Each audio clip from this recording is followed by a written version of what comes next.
Alors que les députés britanniques débattent d'une loi pour limiter le droit de grève, les dirigeants syndicaux manifestent devant Downing Street. Le Royaume-Uni est frappé depuis l'été dernier par un mouvement de grève de grande ampleur des cheminots au personnel de santé.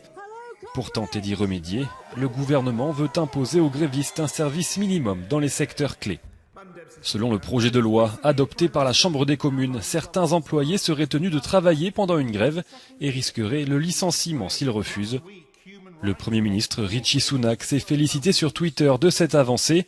Avant Noël, j'ai promis de mieux soutenir les forces de l'ordre pour mettre fin aux manifestations perturbatrices.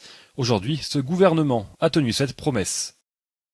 Le gouvernement de Rishi Sunak a par ailleurs décidé de bloquer un projet de loi écossais visant à faciliter la reconnaissance du changement de genre. C'est la première fois que ce mécanisme de blocage est utilisé par un gouvernement britannique. Cette loi a obtenu la majorité nécessaire au Parlement national écossais. C'est un outrage à la démocratie que le Parlement britannique cherche maintenant à renverser cela.